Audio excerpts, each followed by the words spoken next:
what mealybugs are, what they look like, that I knew exactly what it was when I saw it.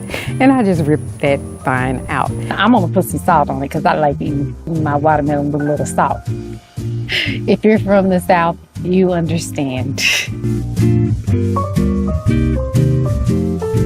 Hello everyone. This will probably just be a highlight to some other harvest video because I just came out today. I'm not even trying to look for anything to harvest and everything is ready. Like, come on. I was ready to fertilize and water, and I walked out and just was like, okay, every tomato I have almost is ready to go, and cucumbers and okra, and I'm like, come on now. So we're gonna quickly get this harvest, and then I'm gonna go and fertilize the garden. I think it is time to go ahead and take this watermelon because we're gonna have rain for the next 4 days. So we got to get in here and get this off the vine. And what I'm going to do is I'm going to put it in the refrigerator. And then this evening, I'm going to come out and taste test it with you guys. I don't think we can save this bag. So I'm just going to cut the bag off and then cut it off. Here we go.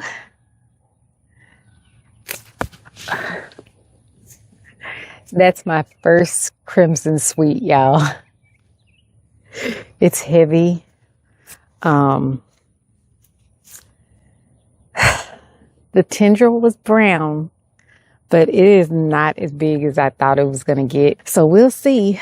I kind of don't think it was ready, but the tendril was brown. I'm not an expert at picking watermelon, but this one doesn't look as big as my sugar baby watermelon that I'm growing right now, and I'll show that to y'all, but it is quite heavy. I think it has little lines back here, right there. I think if I had left it longer over the next 4 days, it might burst because of the rain, because that's what I've been seeing. So we're gonna try it tonight though. I'm gonna put it in the refrigerator, and next time y'all see this watermelon, we will be cracking it open and taste testing it. This is the sugar baby watermelon, and as you can see, it's almost as big as that crimson sweet that was over there. And I think this is the tendril right here, and it's still white. It's got a little bit of brown tinge coming on, but it is not even ready. So this right here is going to get bigger. It does have a little bit where it's stretching here, but I think I'm going to leave it and hope that it doesn't burst, because that is a fantastic watermelon. We have another crimson sweet growing here, and I'm going to put a bag on that one. And I noticed this one yesterday. This is hanging on the top of my cattle panel. It's created a little canopy for itself. The watermelon vine wrapped itself last night, because it wasn't even like this yesterday, around the bottom to protect this watermelon. Isn't that interesting? That is so interesting, because I was going to come through and put a bag on it, but it looks like it created a way for that watermelon to survive. I think I might leave it. See what happens.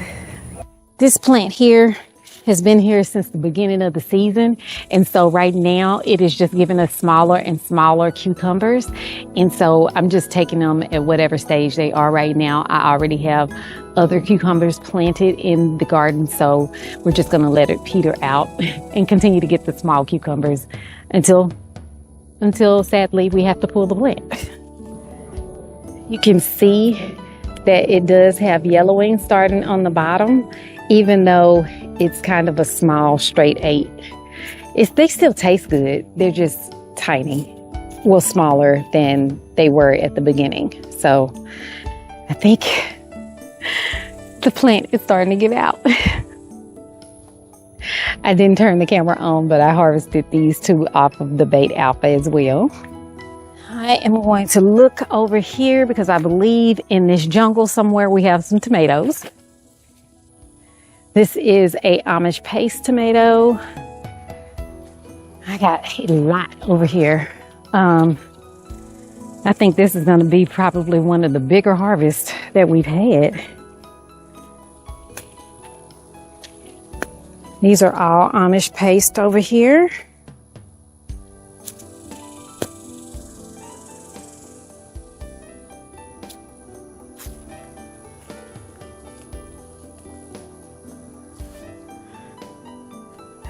It's just like this sometimes. Sometimes there's nothing for a while and then there's everything.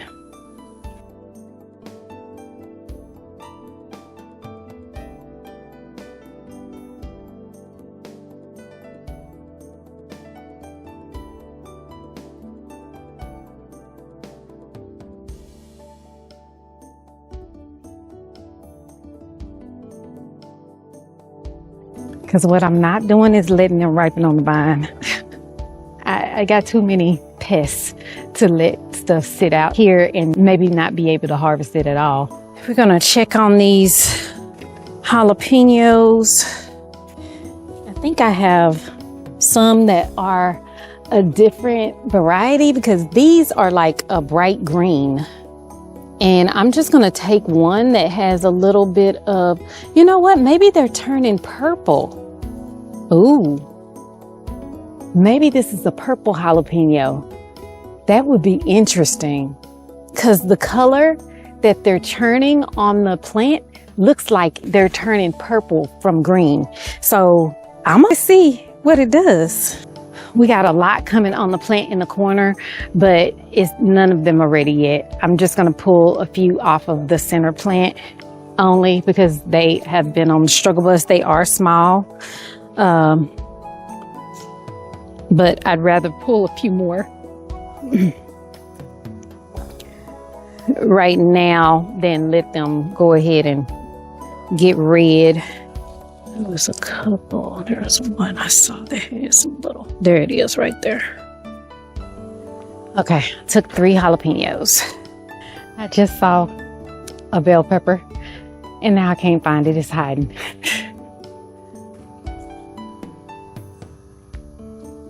Where did I see? Oh, here it is. Here are some more sweet peppers that we don't know what they are.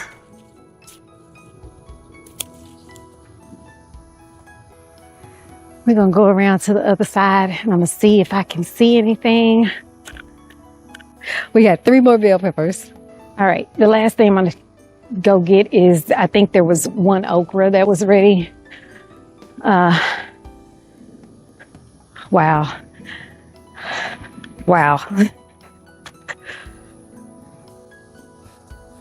Y'all see what I'm talking about?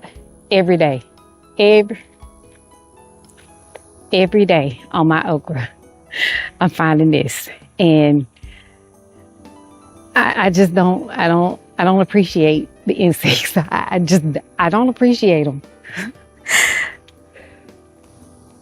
That okra is not as big as I thought, so I'm gonna leave it until tomorrow. I think I can remember to come and get it. Because you have to make sure you come and get them or they will not be any good at all. All right, guys, so I told y'all, I already shared with you guys, I have been struggling with growing bush beans. We're getting bush beans to germinate. It's been terrible. This will be my 3rd time trying. So we're going to try again with the Blue Lake 156, the Burpee's Stringless Green Pod Garden Bean, and a Cherokee Wax Bean. I soaked these seeds overnight. I had gotten away from doing that, so I'm hoping that I'll get some germination. Not even, well, I got one to come up the last time. And it's going to rain later this afternoon, so hopefully that'll help. I'm also going to try putting some of these same seeds up there in my other bed to see if maybe it's the soil is too rough. I don't know. I don't know why these seeds not coming up, y'all. But we're going to try again. Try again, right? So I've already amended the soil. I pulled all my old bush beans out. So I've already amended the soil with some all-purpose fertilizer and bone meal. Now I'm ready to just put the seeds in. So I'm going to take these gloves off. I can't put seeds in when I got gloves on for some reason. I have 11 of these. 1, 2, 3, 4, 5, 6, 7, 8, 9. So some of these holes will get 2.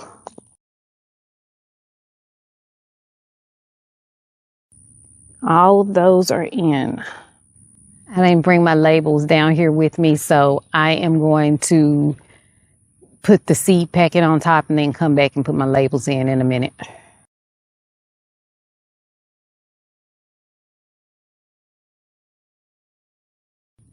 Everybody says that bush beans are the easiest thing. Just drop them in, whatever. They not having problems. And I'm on the struggle bus over here with these bush beans.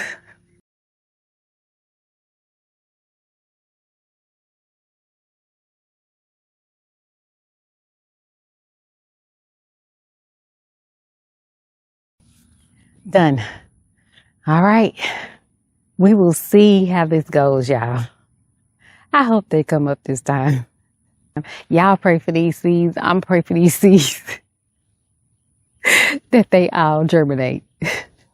Let's pray. Let's touch and agree that these seeds come up. I did have a sugar baby watermelon. It was attached to this trellis right here.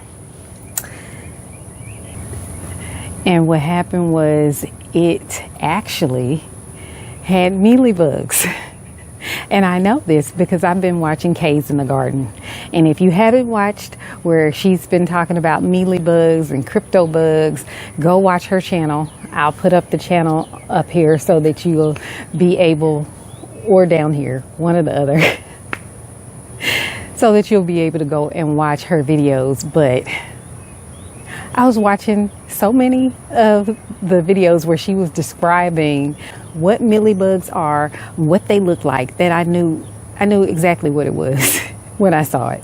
And I just ripped that vine out. The sugar baby was not getting any bigger. So when I pulled it off, the tendril was brown. So I took it off. I washed it off. I put that one in the refrigerator too. And we're going to open it. We're going to see what it tastes like. So we're going to be taste testing the Crimson Sweet. And we're going to be opening up that sugar baby to see what happened. Was it ready? Was it not ready? We're going to try it. We're going to see. I'm excited about taste testing these 2 watermelons because I wanted to see if the Crimson Sweet would be different from the sugar baby. I think last year I thought that the sugar babies were like, they were just milly, but I was picking them too late and that's why they were milly. They are actually very, very, very sweet and not milly at all. They are a wonderful, small, personal size watermelon. So if you haven't grown those, I would try growing those. These are the okra we planted the other day. One did not survive in this bucket, and one didn't survive in this bucket over here, but this one is doing very well. What happened was the next day we got a huge storm that came in and it tore the stem on a few of these. Y'all see him trying to hide. That is a leaf hopper. And there's another one. Those leaf hoppers do not care. They just get up there and do whatever. I'm gonna spray this evening with neem oil. This is how the tomato plant is looking that we transplanted the other day. I hope it bounces back. I just watered it again. It's not dead. I have seen them come back from worse, so we'll see how it does. The cucumbers are looking very well. Doing very well. This one actually has some growth as well. If you guys saw my short, this is the tomato plant that I transplanted that did have some roots on it. So this one is doing great. This one is going to be okay. All right, guys. So it's about 3 o'clock and the watermelons are chilled. I told you guys that the sugar baby that I pulled, I had to pull prematurely. So this is how big it is. This is not a good representation of how big they get. That one is just really small. And I'm going to open that one first. I don't want that other one to fall. Okay, here we go. Huh, it's pretty red. All right, guys, here we go. Let's see.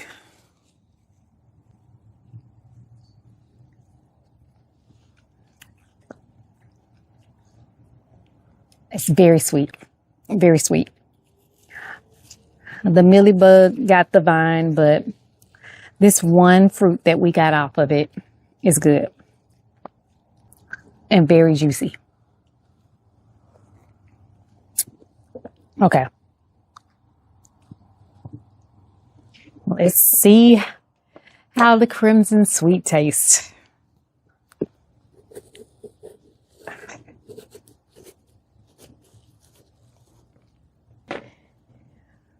Okay. It doesn't look like it was all the way done, but I think that we got quite a bit that was ready. Let's see. It's good. It's very good. Very juicy.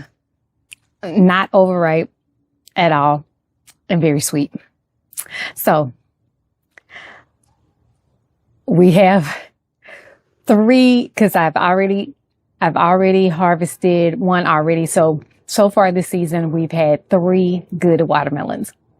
And that's all we can ask for. They are absolutely delicious. I'm going to go ahead and end the video here.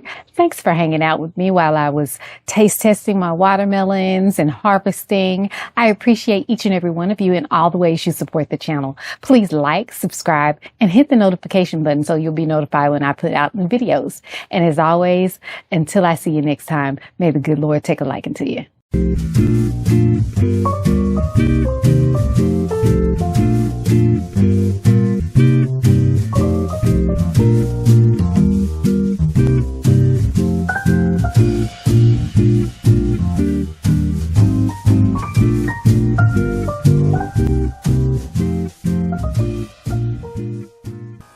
I had to come back and tell y'all gonna have to excuse that air conditioner. I had to come back and tell you, I think I prefer the sugar baby to the crimson sweet so far.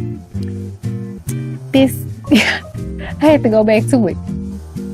This one does look really good though. And I'm gonna put some salt on it because I like eating my watermelon with a little salt. If you're from the South, you understand.